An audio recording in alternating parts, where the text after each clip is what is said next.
네, 원투펀치 레드 시간이 돌아왔습니다. 자, 오늘은요, 네. 이제 해외 유럽 리그가 점점 마무리 지어져 가고 있잖아요. 이 시점에서 저희가 또 베스트 11을 뽑아봐야 되지 않을까 이렇게 생각을 해서 라리가와 분데스리가의 베스트 11을 한번 뽑아보도록 하겠습니다. 네, 제가 이제 라리가와 분데스리가를 올 시즌 통으로 두 리그를 중계했는데 네. 거의 정말 10여 년 만에 처음으로 분데스리가도 이번에는 처음부터 끝까지 중계를 했었어요. 그래서 제가 중계한 리그들에 일단 저는 초점을 맞춰서 라리가와 분데스리가 베스트 11을 정해봤습니다. 근데 사실 이렇게 좀 여러 리그의 한 의원님의 목소리를 듣는 게 축구 팬 여러분들이 굉장히 좋아하시더라고요. 아이 고문일 거예요. 아, 네, 무슨 그런 죄송합니다. 말씀을 네, 고문이실 그렇지 거예요. 않습니다. 여러분 아니죠. 절대 아니, 아니죠. 제가 이제 전기 고문 당하는 목소리다 뭐 그런 얘기가 있던데 저도 그런 얘기를 이제 최근에 알았어요. 침투를 합니다. 연결 슛! 맞습니다. 슛! 다시 한번 슛! 또 막히나요? 빠지는 볼. 몇 골로 받은지 못하는. 알겠습니다. 저희는 시청자 여러분들 그렇지 않죠. 그렇지만 한현님도 겸손하게 이렇게 얘기를 해주시네요. 그러면 라리가부터 얘기를 해볼게요. 네. 라리가 이렇게 전체적으로 쭉 한 시즌을 보셨는데 베스트 11을 뽑으셨을 때 좀 어떤 생각으로 뽑으셨어요? 뭐 이미 지난번 라리가 지금 문제가 뭐냐 뭐 그런 코너에서도 말씀을 맞아요. 드렸는데 뭐 두 가지입니다. 퀄리티는 있지만 노장들이 많다. 네, 퀄리티는 있지만 노장들이 많고 그리고 전체적으로 봐도 조금 약해졌다. 전반적으로 그런 전력이. 느낌을 분명히 받으면서 또 베스트 11이 선정이 됐는데 역시 베스트 11에도 좀 노장 베테랑들이 라리가는 많을 수밖에 없어요. 그런데 이게 이런 문제가 이제 올 시즌까지도 뭐 그렇다 치지만은 또 다음 시즌은 어떻게 될 것이며 다다음 시즌은 어떻게 될 것인지 그런 문제가 이제 아직까지는 그래도 라리가가 2등이지 않습니까? 좀 냉정하게 보자면 이 2등이 과연 앞으로 견고하게 유지가 될 건지 아니면은 정말 예전처럼 다시 1등으로 치고 갈 수 있을 건지에 대해서는 약간 의구심이 드는 것 또한 사실이거든요. 그런 느낌으로서 라리가 또 베스트 11을 선정해 봤습니다. 베스트 11을 뽑으시면서도 좀 라리가의 미래가 걱정됐다 이렇게 말씀해 주셨는데 그러면 포메이션부터 좀 여쭤볼게요. 네, 라리가는 뭐 포메이션으로는 4-3-3. 포메이션으로는 4-3-3이고 골키퍼는 얀 오블락 키퍼.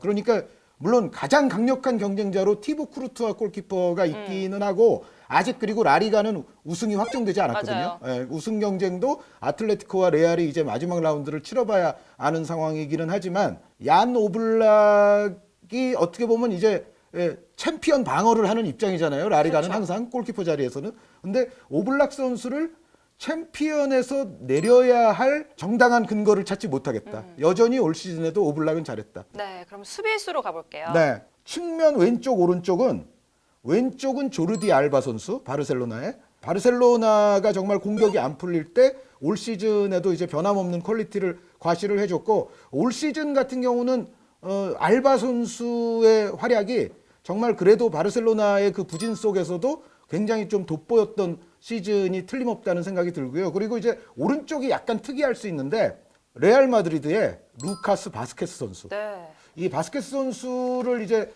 꼽는 것이 약간 이제 반론의 여지는 있어요. 왜냐하면 바스케스 선수가 안타깝게 또 부상을 당하면서 4월 초순 이후부터는 지금 경기를 못 뛰어왔거든요. 그렇죠. 근데 부상으로 이제 전체적인 출전 횟수가 조금 축소되기는 했지만 그래도 제 생각에는 바스케스 선수가 받을 만한 값어치가 있다. 올해 정말 보여줬다. 네, 올해 정말 레알 마드리드가 필요로 하는 곳마다 바스케스가 있었고 특히 이제 라이트백 자리에서는 어떻게 보면 레알 팬들의 예상치보다도 훨씬 더 퀄리티가 높은 활약을 펼쳐줬기에 레알이 그래도 시즌 말미까지 어느 정도 성적을 유지하면서 올 수 있었다는 생각이거든요. 그래서 전체적인 어떤 출전 횟수는 막판에 그 부상 때문에 상당히 좀 줄기는 했어도 그 전까지 한 것만으로도 바스케스는 해줘야 되지 않느냐. 예고를 하나 하자면 분데스리가에서도 제가 넣은 선수 중에 3월 한 하순경 이후부터는 못 뛴 선수가 한 명 있어요.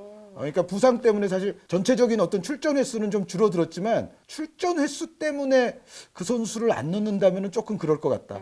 그런 선수가 라리가에서는 대표적으로 루카스 바스케스입니다. 네. 그리고 나머지 두 명은요? 네. 나머지 두 명은 이제 중앙 수비인데 레알 마드리드와 바르셀로나 중앙 수비수가 한 명도 포함되지 않은 거는 저는 제가 이제 원투펀치 한 일에 있었나 싶어요. 거의 없었을 것 같거든요. 네. 누굴까요, 그러면? 네, 그 주인공은 세비야의 줄 쿤데 선수. 오. 네. 요 이제 쿤데 선수가 저도 예전에는 이제 줄스 쿤데라고 발음을 많이 했고 또 요즘 어떤 데 보면 쥐일스 쿤데라고도 나와요. 네. 근데 가장 정확한 발음은 줄 쿤데인 것 같습니다. 그래서 오늘부터는 제가 줄 쿤데라고 하겠습니다. 세비야가 비록 막판에는 우승 경쟁에서는 좀 가장 먼저 탈락하기는 했지만 전체적인 어떤 올 시즌 세비야의 플레이를 봤을 때 이 줄 쿤데 선수의 다재다능함이 굉장히 팀에 힘을 많이 실어줬죠. 그러니까 줄 쿤데 선수는 사실 신체 조건상으로는 키가 좀 작은 수비수지만 그 대신 발이 굉장히 빠르고 네. 전진 능력이 있고 또 실제로 올라갔을 때 플레이를 보면 거의 뭐 미드필더 내지 공격수 같은 그런 또 발밑 기술도 보여주고 굉장히 다재다능한 스타일이고 신체 조건이 좀 작더라도 그것을 스피드라든가 어떤 지능적인 플레이라든가 이런 걸로 막아내는 선수거든요. 그래서 이 줄 쿤데 선수는 지금도 아마 특히 또 돈 많은 EPL이라든가 또 다른 구단들이 많이 노리고 있을 텐데 지금 몸값은 이제 굉장히 올라갔을 겁니다. 그런데 어쨌든 올 시즌 라리가 전체 센터백을 봤을 때는 줄 쿤데 선수는 저는 들어갈 자격이 충분하고 또 한 선수는 이제 스테판 사비치 선수. 네. 네, 요 선수는 어떻게 보면 과거에는 이제 고딘 선수 있고 뭐 또 고딘의 파트너로 히메네스가 또 잘하고 이런 시절에는 약간 언성 히어로 같은 느낌이 좀 있었어요. 그러니까 하는 것에 비해서는 그렇게까지 빛나진 않고 그랬는데 올 시즌 기준으로 보면 스테판 사비치 선수가 아틀레티코에서 이제 완전히 수비 라인의 대장이거든요. 네. 네, 아틀레티코가 뭐 막판에 이제 마지막 라운드에 어떻게 될지 모르겠습니다만 여기까지 오는 데 있어서는 사비치 선수가 아주 든든한 버팀목 역할을 잘해줬다는 생각입니다. 네. 이렇게 수비수까지 알아봤고 미드필더 알아볼게요. 네, 미드필더는 가장 고민이 없었던 선수 한 명을 먼저 말씀드리자면 마르코스 요렌테 선수. 네, 이 선수는 고민을 할 수가 없는 게 이른바 텐텐을 했어요. 텐텐. 리그에서만. 두 자릿수 골, 두 자릿수 도움. 그런데 마르코스 요렌테 선수의 어떤 기본 역할 그리고 좀 다양한 위치를 또 들어간다는 거 이런 거를 고려해 보면 이 선수가 텐텐을 한다는 거는 아마 시즌 전에 거의 모든 평론가가 아마 예측하지 못했을 거예요. 네. 그런데 그 정도로 이 선수가 정말 뭘 시켜도 잘하는 플레이가 올 시즌에는 더더욱 물이 올랐고 마르코스 요렌테 선수의 이 두 자릿수 골, 두 자릿수 도움은 아틀레티코가 또 여기까지 오는 데 있어서 굉장히 큰 역할을 했어요. 그래서 라리가 전체를 따져봤을 때 오늘 기준으로 텐텐이 넘은 선수가 딱 두 명밖에 없어요. 마르코스 요렌테와 이아고 아스파스. 메시 선수가 득점은 뭐 30골인데 네, 어시스트가 9개예요 지금. 마지막 라운드를 안 본 기준으로 라리가 리그만 국한했을 때 보면 아스파스와 마르코스 요렌테가 유이한 텐텐을 넘은 선수들인데 올 시즌. 네, 그 마르코스 요렌테는 뭐 당연히 선정을 해야 되고 그리고 이제 나머지 두 선수 자리는 약간 고민은 했어요. 약간 고민을 했는데 특히 이제 최후방 수비형 미드필더 자리에 누구를 넣느냐. 카세미르 선수도 자격이 있어요. 레알 마드리드의 카세미르 선수도 자격이 있고 어떻게 보면 좀 가장 아깝게 베스트 11에서 제가 탈락시킨 선수가 카세미르인데 그 자리에는 세비야의 페르난두 선수. 네, 저는 올 시즌에 페르난두 선수의 역시 그 최후방 수비형 미드필더를 보면서 다재다능한 플레이로서 팀의 유익함을 선사했던 거는 카세미르 선수도 물론 레알이 필요할 때마다 골도 많이 넣어주고 굉장히 활약을 했는데 제 생각에는 전체적인 또 약간 그 플레이메이커적인 성향 이런 것까지 다 고려해서는 그 자리는 정말 51대 49 정도로 페르난두의 손을 들어주고 싶어요. 네. 그리고 뭐 시즌 또 후반부에 오면서 세비야가 또 엄청난 상승세를 타는 데 있어서 페르난두 선수의 역할이 정말 컸었고 전체적인 어쨌든 올 시즌 견지에서 정말 근소하지만 최후방 수비형 미드필더는 저는 페르난두 선수의 플레이가 조금 더 뭐 마음에 들었다.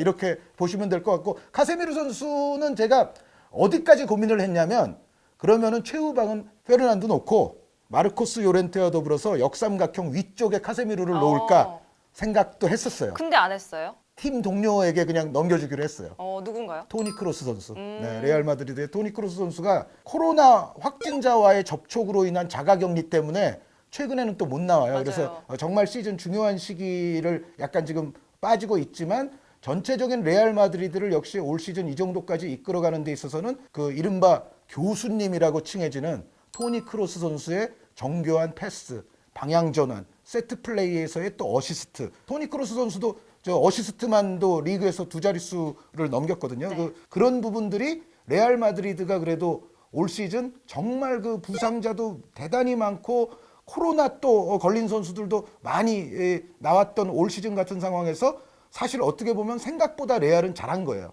리그에서도 지금 막판까지 우승을 다투고 있고 챔피언스 리그도 어찌됐건 4강까지 가지 않았습니까? 네. 그런데 여러 가지 우여곡절과 그 많았던 그 결장 선수들을 생각해 보면 토니 크로스 선수가 그래도 전체적인 레알의 미드필드 그리고 창의성 이런 부분들을 굉장히 굳건히 떠받쳤던 것이 저는 높게 평가할 만하다. 여기서 또 하나 정말 아쉬운 선수가 하나 있는데 이거 약간 스포일러 같지만 미리 말씀드리자면 프랭키 더용 선수도 카세미르와 더불어서 더용 선수도 후보로 간 가장 아쉬운 선수입니다. 그러니까 바르셀로나에서 정말 센터백이면 센터백, 미드필더면 미드필더, 득점원 역할이면 득점원 역할까지 정말로 다재다능하게 했거든요. 그래서 더용 선수와 카세미르 선수에게는 매우 미안하다. 알겠습니다. 자, 이제 공격수로 가볼게요. 네, 공격수는 두 명은 뭐 이거는 이론의 여지가 없어요. 팀을 떠나느니 뭐 나이가 들었느니 해도 리오넬 메시 선수의 퀄리티는 메시죠. 네, 라리가 최고임과 동시에 여전히 전 세계 최고를 다툴만 하죠. 메시만 할 수 있는 것들을 여전히 또 올 시즌에도 보여준 게 사실이에요. 그래서 메시 선수는 뺄 수 없고 그리고 라리가의 메시와 거의 이제 뭐 쌍벽을 이룬다고 해도 과언이 아닌 또 다른 축구 도사 카림 벤제마 선수. 벤제마 선수는 정말 이제는 거의 벤제마 선수도 뭐 도인의 경지에 다다른 선수예요. 그러니까 벤제마 선수 역시도 이러한 전체적인 유럽 리그의 최상위 레벨에서 위용을 과시한 시즌임에 틀림이 없어요. 그래서 메시와 벤제마는 뭐 당연히 들어가는 건데 나머지 한 자리가 이제 좀 문제였거든요. 여기서 고민을 했습니다. 아까 제가 마르코스 요렌테와 더불어서 텐텐을 이미 넘은 선수가 이아고 아스파스 선수가 있다고 했잖아요. 네. 아스파스 선수를 넣을까? 또 한 후보가 누구였냐면 아틀레티코에서 윙백 역할을 올 시즌에 수행하면서 아틀레티코의 정말 역동성, 창의성 이런 부분에 있어서 굉장히 큰 역할을 했던 야니 카라스코 선수를 넣을까? 근데 이 두 선수는 지금 아니란 얘기시잖아요. 그렇죠. 마지막 공격 라인의 한 축은 비아레알의 제라드 모레노 선수입니다. 네, 제라드 모레노 선수를 그런데 반대하시는 분들은 아마 이것도 있을 수는 있어요. 이 선수가 올 시즌 라리가에서 페널티킥 골이 가장 많아요. 그러니까 PK 골이 너무 많지 않나? 뭐 좀 그런 생각이 들 수도 있는데 그럼에도 불구하고 저는 아스파스 카라스코보다는 살짝 제라드 모레노 선수 쪽에 조금 기울었어요. 한 52% 정도? 이유가 뭐예요? 이 선수가 그러니까 전체적으로 뭐 PK 포함해서 골도 엄청나게 많이 넣었지만 단순한 골수를 떠나서 올 시즌은 예전에 이제 제라드 모레노 선수 제가 뭐 어렸을 때부터 봤지만은 기본기도 좋고 뭐 여러 가지 잘 할 수 있는 것 같은데 뭐 중앙도 설 수 있고 측면으로 가라고 하면 측면도 갈 수 있고 다재다능한 공격수 같은데 뭔가 예전에는 약간의 그 이른바 한 끗이 부족해 보이는 그런 부분들이 있었거든요. 결정력이 조금 떨어진다든지 정말 넣어야 될 찬스에서 약간 침착성이 떨어진다든지 어이없게 턴오버가 좀 나온다든지 하는 부분들이 있었는데 올 시즌의 제라드 모레노 선수는 이제 완전히 좀 올라선 플레이가 성숙됐다. 무르익은 선수. 그러니까 예전 같으면 약간 결정력이 안 될 것 같은 장면에서도 이제는 침착하게 다 잘 넣고 말씀드렸던 다재다능한 플레이들도 올 시즌에 그야말로 좀 확 피어난 듯한 느낌이 있고 유로파와 또 리그를 병행하면서 거의 정말 시즌 기복 없이 꾸준히 아주 좋은 활약이었어요. 제가 봤을 때는 제라드 모레노 선수가 살짝쿵 들어간다. 요거는 제라드 모레노 선수를 주는데 아까 제가 카세미르, 프랭키 더용 그리고 카라스코, 아스파스 요 네 명은 아쉽다. 아쉽고 다른 분들은 어떻게 이렇게 다르게 배치해서 그 선수들을 넣는다고 해도 저는 아무런 불만 없습니다. 이렇게 라리가 베스트 11을 알아봤는데 지금 보면은 위원님이 좀 더 아쉬워하는 선수들이 몇 명 있는 것 같거든요. 네. 그래서 이따가 분데스리가도 마찬가지지만 후보 선수를 7명씩 정해봤어요. 7명이요? 7명. 네. 후보가 티보 크루트와 골키퍼 그리고 말씀드렸던 프랭키 더용, 카세미루, 야니 카라스코, 이아고 아스파스에다가 이제 2명 더 노장을 추가했는데 아틀레티코의 루이스 수아레스 선수. 기복이 많고 여전히 조금 결정력에도 문제가 있는 거는 같지만 그래도 넣은 골들의 토탈을 보면 많이 넣었죠. 이름값을 했다. 이름값을 했고 또 역시 아틀레티코가 여기까지 오는 데 있어서 그 수아레스 선수의 골이 또 의미가 컸고 그리고 이제 마지막으로 한 명 넣어줄 선수가 호세 루이스 모랄레스 역시 노장입니다. 네. 레반테 그 자체라고도 할 수 있는 재능인데 어떻게 보면 라리가를 아주 좋아하시는 매니아라야만 모랄레스 선수를 잘 아시거든요. 전체적으로는 조금 이름값이 떨어진다고도 볼 수 있지만 정말 이 선수를 단연간 보신 분들은 재능에 있어서만큼은 더 스타가 충분히 될 수 있었던 선수예요. 그러니까 이른바 가난한 소형 클럽의 리오넬 메시라고도 불리는 선수거든요. 그 정도로 아주 재간 만점의 선수인데 올 시즌 공격 포인트 나오는 거 보면 이 선수가 30대 중반이 맞아? 그런 플레이를 또 보여줬어요. 그러면서 레반테도 안정적인 이제 순위를 시즌 내내 유지할 수 있었던데 아주 큰 도움이 돼서 7명 후보까지 하고 마지막으로 요거는 그냥 설명 없이 감독상을 2명씩 줬어요, 제가. 네, 감독은 누군가요? 시즌 중도에 11월경에 지휘봉을 잡아서 셀타의 성적을 아주 예년과는 다르게 안정적인 순위권으로 이끌었던 에두아르도 코우댓 감독. 이 아르헨티나 리그에서도 이미 성공을 경험하고 이제 스페인으로 넘어와서 아주 어렵던 팀을 거의 그 꼴찌권에 있던 팀을 지금 높은 순위로 아마 시즌을 마무리하게 될 것 같은데 네. 이 셀타의 코우댓 감독과 더불어서 또 한 명은 이거는 라리가에만 국한되는 건 아니지만 역시 굉장히 그 라리가와 유로파를 병행하는 어려운 일정 속에서 그래도 라리가의 최후의 자존심으로 결승전에 한 팀을 또 올려놓은 주인공인 비아레알? 네, 유로파의 제왕 우나이 에메리 감독. 유로파 결승을 벌써 몇 번째 가는지 네. 모르겠어요. 하여튼 에메리 감독과 코우댓 감독을 저는 라리가 올 시즌 지도상으로 선정을 했고 정말 악전고투 끝에 지금 우승 경쟁하고 있는 시메오네 감독과 지단 감독에게는 죄송합니다. 네. 마지막 죄송하다까지. 알겠습니다. 이렇게 라리가 베스트 11을 확인해 봤고요. 이제 분데스리가로 가보도록 할게요. 분데스리가도 쭉 보셨다고 했는데 네. 베스트 11을 뽑으시면서 좀 어떤 점을 생각하셨어요? 분데스리가는 글쎄요. 아직은 뭐 올 시즌 실적도 그렇고 올 시즌 사실 그 레반도프스키 선수가 정말 중요한 국면에 그 부상으로 좀 빠졌던 것이 네. 챔피언스 리그를 놓치는 계기가 됐잖아요, 사실은. 바이에른 뮌헨이 그렇게 실족해버리는 바람에 그리고 도르트문트가 이제 최근에야 챔피언스 리그 티켓을 거머쥐긴 했지만 사실 도르트문트는 안 좋은 시즌을 보냈거든요, 네. 올 시즌. 뭐 이제 대표적으로 그 두 팀이 좀 그렇게 되다 보니까는 유로클럽 대항전에도 막판에 남아있는 팀이 없고 없어요. 뭔가 그래도 아직 2등은 라리가네? 그런 느낌을 최종적인 아마 평가는 그렇게 해야 될 것 같긴 하지만 전체적인 리그의 파워가 라리가보다 분데스리가가 좋은 것 같아요. 재밌어요. 느낌이 뭐 골도 많이 터지는 리그이기도 하지만 그 신구 조화가 라리가보다 일단 좋습니다. 연령별 분포라든가 신구 조화가 여기도 물론 노장이 몇 명 있기는 해요. 그런데 이 분데스리가는 그래서 결국은 결론은 이건 것 같습니다. 돈 많은 EPL이나 혹은 다른 리그 또 거한 명문들의 선수를 많이 뺏기지만 않으면 EPL을 가장 지금 위협할 수도 있는 리그 아니냐. 근데 솔직히 가지 않을까요? 그렇죠. 네. 그러니까 지금 얘기도 많이 나오고. 오늘 나올 선수들 가운데서도 아마 이제 좀 빠져나갈 선수들이 발생할 텐데 그것만 아니면 지금 당장 이 멤버만 봤을 때는 분데스리가의 어떤 멤버를 EPL조차도 경시하기 어려울 것 같습니다. 네, 그렇다면 베스트 11 포메이션은 어떻게 했는지부터 들어볼까요? 네, 여기는 한 선수 때문에 조금 애매하긴 한데 그냥 4-4-2. 4-4-2. 네, 그 한 선수가 누구냐면 토마스 밀러 선수 측면에 놔야 되기 때문에 네. 조금 애매해지기는 해요. 그런데 토마스 밀러 스포일러 하나 하고 4-4-2에서 굴라치 선수에게 조금 미안하지만 그래도 마누엘 노이어 선수. 요거는 노이어. 아주 효율적으로 제가 스포일러를 할게요. 바이에른 뮌헨은 이미 우승 확정한 팀 아닙니까? 그것도 상당한 차이로. 네. 그래서 바이에른 뮌헨의 중심 선수들은 다 끼어야 돼요. 그래서 결론을 말씀드리자면 일단 4-4인데 노이어 골키퍼가 맨 뒤에 있고요. 중앙 미드필더 둘이 다 바이에른이에요.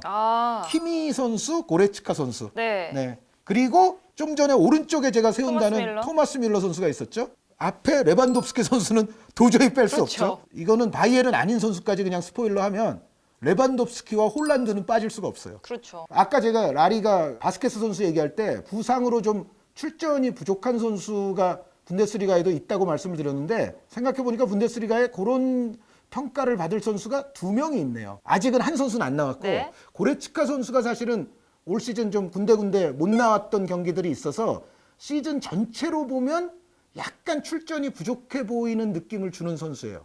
이 고레츠카 선수는 올 시즌 바이에른의 거의 미드필드의 엔진과도 같았고, 그러니까 예를 들어 라리가로 비유하면 이 선수에 비유하면 되겠네요. 마르코스 요렌테. 네. 고레츠카 선수는 물론 전체적인 출전 횟수나 공격 포인트의 개수가 마르코스 요렌테 선수만큼은 아니지만 마르코스 요렌테와 대충 비슷한 역할, 비슷한 폭발력, 비슷한 파워를 뽐내면서 바이에른의 우승을 이끌었던 선수 중에 한 명이라고 해도 과언이 아니에요. 그래서 저는 약간 출전이 부족해도 고레츠카의 그 공격 가담, 득점 가담, 움직임, 폭발력 이런 부분들이 바이에른의 미드필드에는 굉장히 필수적이었다는 생각에서 고레츠카는 좀 넣어야 된다고 생각하고, 키미 선수는 뭐 이제는 독일 축구와 바이에른 뮌헨의 사령관 같은 역할을 하면서 정말 필립 람의 후계자라는 이야기가 전혀 뭐 이상하지 않은 그 정도 경지에 올라섰고, 올 시즌 같은 경우에 보면 또 원더골들도 네, 잘 넣어요. 맞아요. 그러니까 키미 선수는 정말 진짜 놀랄만한 재능이다라는 거를 막 득점 장면에서까지도 막 보여주는 선수인데, 어쨌든 키미 선수에 대해서는 뭐 이론의 여지 없고, 토마스 밀러 이론의 여지 없고, 로베르트 레반도프스키 당연히 이론의 여지 없고, 토마스 밀러 선수의 저 어시스트와 또 골 그 공격 포인트는 뭐 텐텐을 넘어서 이거는 또 경이적인 수준이거든요. 레반도프스키 선수의 골도 역시 여전히 경이적이고, 마지막 라운드에 제가 이제 분데스리가 중계를 못 하는데, 네. 레반도프스키 선수가 과연 게르트 뮬러의 단일 시즌 분데스리가 역대 최다골, 한 시즌에 가장 많은 골을 넣은 선수로 레반도프스키 선수가 지금 게르트 뮬러 선수와 타이 기록까지 왔는데, 40골이죠. 네, 그거 하나를 더 넘을 가능성이 충분히 높겠죠. 네. 충분히 높은데 어쨌든 그것까지 해낸다면 레반도프스키 선수는 정말 독일 축구 역사에 아주 길이 남는, 길이 남는 선수가 되는 건데, 어쨌든 레반도프스키, 뮬러, 고레츠카, 키미, 노이어, 엘링 홀란드 선수까지, 네. 6명 다 얘기됐어요. 그러니까 5명만 더 추가하면 되는 거예요. 안마란 수비부터 5명. 지금부터. 자, 중앙 수비수 굉장히 파란만장한 시즌을 겪긴 했지만 전체적인 개인적 퍼포먼스를 볼 때는 도르트문트의 마츠 훈멜스 선수. 네, 도르트문트가 사실 도르트문트보다 실점 적게 한 팀들이 있어요. 그래서 전체적인 실점률의 견지에서 도르트문트가 그렇게까지 좋은 팀은 아니었지만, 그럼에도 불구하고 훈멜스 선수의 그 수비 라인에서의 어떤 사령관으로서의 역할, 그리고 스피드는 뭐 예전보다 좀 더 이제 나이가 있기 때문에 좀 떨어졌다고 볼 수 있지만, 기능적인 위치 선정에 의한 전체적인 어떤 수비의 컨트롤이랄지 인터셉트라든가 커팅이라든가 이런 부분에 있어서는 훈멜스 선수의 플레이는 여전히 베스트 11에 들어갈 정도로 충분했다라는 생각이고요. 그리고 훈멜스와 좀 비슷한 성격의 선수가 레버쿠젠에 있어요. 레버쿠젠에 이 선수는 그런데 이제 신진급 선수라고 봐야 되는데, 레버쿠젠에 에드몽 탑소바라는 선수가 있습니다. 이 선수는 국적이 부르키나 파소 국적인데, 이 에드몽 탑소바 선수는 훈멜스 선수와도 좀 비교될 수 있고, 레버쿠젠의 반 다이크 같은 느낌을 주죠. 그러니까 신장이 좋으면서도 아주 유연하고 발기술 좋고, 빌드업 시의 패싱력, 패스 능력 좋고, 역시 뭐 발기술을 활용한 전진도 가능하고, 신체 조건 좋고 유연한 거를 수비 시에도 아주 적절히 써먹는 선수예요. 그러니까 시즌 전체 평균으로 보자면 탑소바 선수는 이제 유럽 축구의 또 최상급 센터백이 될 수 있는 그런 어떤 잠재력을 올 시즌에 충분히 폭발을 시켰다는 생각이고, 전체적인 또 실점에서는 레버쿠젠이 적은 게 있었고, 탑소바의 여러 가지 다재다능한 재능은 충분히 확인할 수 있어서, 어떻게 보면 약간 그 팀 성적보다도 요 중앙 수비 두 자리는 개별적인 개인적인 퍼포먼스에서는 좀 그래도 탑소바와 훈멜스가 저는 자격이 있다고 봐서 요 두 선수를 놨어요. 알겠습니다. 나머지 2명은요? 나머지 2명은 왼쪽 측면 수비가 제가 이 분데스리가 선정에 있어서 고민을 가장 많이 했던, 여기 이제 들어갈 수 있는 선수가, 우리나라에서는 가장 유명할 법한 선수가 라이프치히의 앙헬리뉴 선수가 있어요. 네. 특히 시즌 전반부까지는 거의 뭐 공격수를 방불케 하는 공격 포인트를 뭐 리그, 챔피언스 리그 가리지 않고 막 쏟아붓던 선수거든요. 또 특히 라이프치히 같은 경우는 올 시즌 그렇게까지 골을 많이 넣은 선수가 없어요. 황희찬 선수가 소속된 팀이라서 많이들 경기를 보셨겠지만, 전체적인 또 다득점자가 좀 부족한 상황에서 앙헬리뇨가 초반에 그래도 많이 해줬던 게 사실은 굉장히 큰 도움이 됐었거든요. 또 올 시즌 역시 파란만장했지만 소기의 목적은 달성한 도르트문트에는 라파엘 게레이로 선수가 있어요. 역시 또 그 위치예요. 그리고 이 선수는 역시 앙헬리뇨 선수와 좀 유사하게 윙포워드 내지는 뭐 측면 미드필더라고 볼 수도 있는 선수인데, 이 선수도 왼쪽 윙백으로 볼 수 있거든요. 그 소속팀의 또 포메이션을 고려했을 때는 프랑크푸르트에 필립 코스티치라는 선수가 있어요. 네. 세르비아 선수인데, 이 코스티치 선수 올 시즌에 이 좋았던 시기에 보면은 거의 왼발의 데이비드 베컴, 크로스 하면은 막 다 어시스트로 들어가고 택배로 그냥. 네, 심지어 그게 막 5경기, 6경기 막 연속해서 그런 포인트가 나와요. 프랑크푸르트가 막판에 이제 아깝게 도르트문트에게 챔피언스리그 티켓을 넘겨주기는 했는데 정말 그 막판에 한두 경기가 문제였거든요. 그런데 전체적인 견지에서 봤을 때 필립 코스티치 선수는 올 시즌 프랑크푸르트에서 2명 대바라 그러면은 공격수 안드레 실바 선수와 더불어서 이 필립 코스티치 선수를 얘기를 안 할 수가 없어요. 네네. 코스티치, 앙헬리뇨, 라파엘 게레이로까지 도르트문트에 누구를 해야 되지? 하다가 이거는 필립 코스티치. 일단 프랑크푸르트의 올 시즌 선전에 좀 점수를 줄만 하고요. 프랑크푸르트라는 팀 자체가 끝까지 올 시즌 챔피언스리그 경쟁을 하는 팀으로 올라섰다는 거. 그리고 또 하나는 요 선수가 실력에 비해서 약간 또 아까 제가 라리가 얘기할 때 그 후보 중에 호세 루이스 모랄레스라는 또 노장 선수 얘기를 했지만 약간 저평가되는 면도 없지 않아 있어요. 약간. 그래서 앙헬리뇨 같이 우리 팬들에게도 이제는 아주 익숙한 또 심지어 앙헬리뇨 선수는 EPL에서 왔기 때문에 더 유명한 면도 있죠. 그런데 그런 선수보다는 약간 언성 히어로 같은 코스티치 선수에게 조금 더 끌린 면이 분명히 있고. 좀 봐달라 이런 의미에서도 넣으셨네요. 그렇죠. 그리고 라이프찌히는 그 앙헬리뇨가 일단 시즌 전반부에 많이 터뜨리긴 했지만 전체적인 견지에서 보면 라이프찌히는 뭔가 뚜렷하게 그 포지션의 제왕 같은 선수가 많은 팀이라기보다는 율리안 나겔스만이 이제 구축해 놓은 조직 속에서 선수들이 잘 어떻게 보면 팀으로 유기적으로. 강하다. 예, 유기적으로 팀으로 강한 모습으로서 올 시즌 준우승을 이제 거머쥐게 되는 그런 팀이라는 생각이 들어요. 그래서 라이프찌히 선수가 제가 이것도 이제 스포일러 하자면 베스트 11의 라이프찌히가 제로입니다. 아, 그래요? 네, 마지막 넣을 수 있는 선수가 사실은 앙헬리뇨였거든요. 그런데 코스티치를 넣는 쪽이 좀 더 저는 낫다고 생각했어요. 그 오른쪽 라이트백은 전에 한번 그 분데스리가에서 영입 잘하는 선수 뭐 이런 거 이야기할 때 제가 한번 언급했던 선수예요. 한 명이 라이트백은 볼프스부르크의 리들레 바쿠 선수.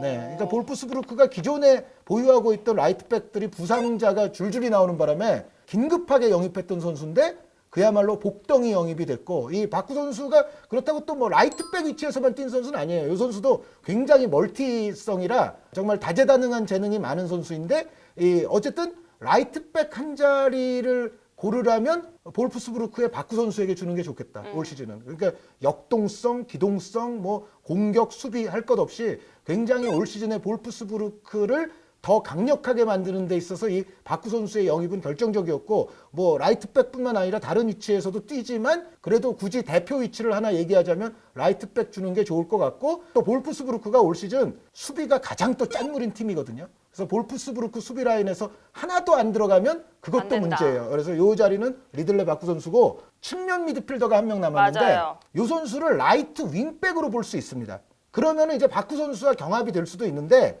실라스 와망기투카 선수를 이 선수가 뭐 오른쪽 윙포워드도 볼 수 있고 오른쪽 윙백도 볼 수 있고 왼쪽 윙포워드도 볼 수 있고 왼쪽 윙백도 볼 수 있고 심지어 센터포워드도 볼 수 있는 선수거든요. 아무데나 넣어도 그렇게 큰 상관이 없어요. 그래서 이 와망기투카 선수가 아까 고레츠카 선수와 더불어서 바로 제가 말씀드린 분데스리가에서 베스트 11 꼽기에 약간은 출전 횟수가 좀 적어 보이는 선수 2명 중에 하나입니다. 네. 그러니까 와망기투카 선수가 큰 부상을 당했어요. 3월 한 20일경에. 그래서 그 이후부터 못 뛰었습니다.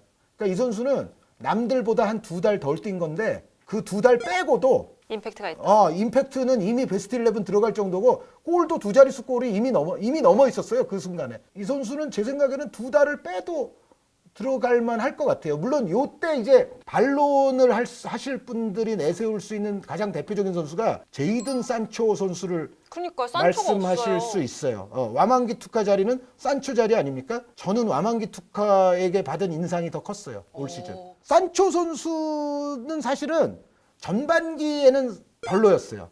그러니까 산초 선수가 여태까지 해왔던 거에 비하면 좀 부진한 시기를 한동안 보냈었고 그러다가 올해 들어서 정말 또 잘하기 시작했거든요. 본연의 산초의 모습이 나오면서 결과적인 어떤 공격 포인트는 예년보다는 조금 떨어지지만 그래도 예년에 어느 정도 수준은 결과적으로 맞춰놨고 특히 도르트문트 팬들은 좀 인상적이었던 게 이걸 거예요. 도르트문트가 결국 막판에 챔피언스리그 티켓을 거머쥐고 네. 엔드 포칼 우승까지 거머쥐거든요. 네네. 요 기간은 산초 선수의 활약이 커요 또. 그래서 막판 임팩트는 또 산초인데 이렇게 생각할 수도 있는데 전체적인 어떤 산초 선수의 기대감에 비하면 저는 올 시즌은 기복이 분명히 있는 시즌이었고 산초 선수도 좀 빠진 경기들이 있어요. 그러니까 쭉 꾸준히 다 풀 시즌으로 뛰었다고 할 수는 없을 것 같고 그런 부분들이 약간 좀 감점 요인이었고 그거에 비하면 와만기투카 선수는 장기 부상으로 못 나오게 되기 전까지는 센세이셔널하게 저는 잘했다고 보고요. 이 선수가 그 손흥민 선수보다 좀 몇 미터 더 긴 드리블 골도 터뜨린 선수예요. 네. 80m 드리블. 그거 한번 찾아보시면 좋을 겁니다. 와만기투카의 80m 드리블 골도 있어요. 그러니까 어찌됐건 뭐 대단한 저는 부상당하기 이전까지 시즌을 보냈다고 생각하고 살짝 아쉽지만 산초 선수를 저는 제외했습니다. 네, 냉정하시네요. 네. 전 산초가 좋은데. 그러면은 7인의 후보는 누구였는지 좀 네. 말씀해 주세요. 7인 후보는 아까 말씀드렸던 인물들이 많이 등장합니다. 피터 굴라치 골키퍼 그리고 앙헬리뇨 선수, 마르셀 자비처 선수 라이프치히에 그리고 지금 말씀드린 제이든 산초 선수고 네. 이제 언급이 안 된 선수는 이제 3명인데 언급이 안 된 선수 중에 이제 2명이 9번 공격수들이 있어요. 근데 이 선수들은 다른 리그나 뭔가 좀 다른 상황이었으면 뽑힐 수도 있는 선수들이었어요. 사실 골수나 이것만 따졌을 때는. 분데스리가는 레반도프스키와 홀란드를 빼고는 말할 수가 없죠. 없기 때문에 그래서 어떤 이제 베스트 선정에 있어서는 예를 들어 이 안드레 실바 선수가 있는데 네. 후보에 안드레 실바 선수를 넣어주기 위해서 뭔가 공격수 숫자를 또 많이 늘리게끔 조정하는 뭐 그런 베스트 선정도 있겠지만 제가 봤을 때는 저는 그냥 빼는 게 나을 것 같다. 그렇게 조정하면 또 다른 포지션에서 그렇죠. 이게 또 문제가 생기기 때문에 안드레 실바 선수 그 프랑크푸르트에서 정말 많은 골을 넣었던 선수 그리고 볼프스부르크의 바우트 베고르스트 선수. 네, 요 두 선수는 그대들은 시대를 잘못 만난 거를 탓할 수밖에 없어요. 그리고 마지막 이제 한 명이 누구냐면은 센터백 하나가 있는데요. 이 선수도 제가 분데스리가 좋은 영입 뭐 이런 거 말씀드릴 때 얘기가 나온 선수인데 볼프스부르크의 역시 다재다능한 능력을 갖고 있는 센터백인 막상스 라크로아 선수. 근데 이 선수도 볼프스부르크의 올 시즌 짠물 수비에 있어서 굉장히 큰 역할을 한 선수고 예전에도 말씀드렸습니다만 이 선수도 정말 가진 게 많아요. 수비수로서. 신체 조건 좋은데 발밑도 괜찮고 시야와 롱패스 능력 갖고 있고 또 아까 말씀드렸던 그 부르키나파소의 에드몽 탑소바 선수 있잖아요. 탑소바 선수가 조금 더 유연성 쪽에 강점이 있다면 이 라크로아 선수는 조금 더 투쟁적인 면에서는 탑소바 선수보다 오히려 좀 더 강점이 있지 않나. 그래서 후보를 다시 말씀드리자면 굴라치, 라크로아, 앙헬리뇨, 자비처, 산초, 안드레 실바, 바우트, 베고르스트 이렇게 7선수입니다. 네, 그럼 마지막으로 감독. 네, 분데스리가에는 뭐 지도자도 그렇고 선수도 그렇고 오스트리아 사람들이 많아요. 네. 2명 다 오스트리아로 선정했습니다. 아. 그러니까 이 두 팀은 또 공통점이 있죠. 어떤 기대치를 상회하는 시즌을 분명히 보여줬고 둘 다 결국은 유럽 클럽 대항전 티켓을 땄습니다. 네. 챔피언스 리그 티켓을 거머쥔 볼프스부르크의 올리버 글라스너 감독. 이 글라스너 감독은 나이도 비교적 아직 좀 젊은 편이에요. 40대 이제 중반이거든요. 그래서 앞으로 또 볼프스부르크와 더불어서 뭐를 더 보여줄까가 기대가 되는 감독이고 프랑크푸르트의 이제 아디 휘터 감독은 이제 프랑크푸르트와의 인연은 여기가 이제 일단은 끝입니다. 뮌헨글라트바흐 감독으로 이제 옮겨가거든요. 네. 분데스리가는 지금 감독들의 대이동이 있어요. A팀 감독이 B팀으로 가고 A팀은 C팀에서 데려오고 또 C팀은 또 다른 나라에서 데려오고 뭐 이런 식으로 분데스리가 감독의 엄청난 대이동이 있는데 그 이동의 한 축을 담당하는 감독이 이 프랑크푸르트로부터 이제 뮌헨글라트바흐로 옮겨가게 되는 아디 휘터 감독인데 아까 말씀드렸던 대로 프랑크푸르트가 또 아주 좋은 시즌을 보냈죠. 그래서 그렇죠. 올리버 글라스너 감독과 휘터 감독은 빼놓을 수 없을 것 같고 어떻게 보면 이거는 아까 그 후보 공격수의 베고르스트 선수와 안드레 실바 선수가 있었잖아요. 그것과도 어떻게 보면 좀 일맥상통하는 부분이라고 할 수 있습니다. 알겠습니다. 자, 이렇게 레드 좀 재밌게 해봤습니다. 베스트 11까지 라리가 분데스리가를 알아봤는데요. 아직 경기는 끝나지 않았잖아요. 끝까지 재밌게 즐기시면서 어느 팀이 우승을 할지 아니면 어느 팀이 또 순위를 바꾸게 될지 여러분들 끝까지 지켜보시기 바라겠습니다. 블레이즈 뵐게요.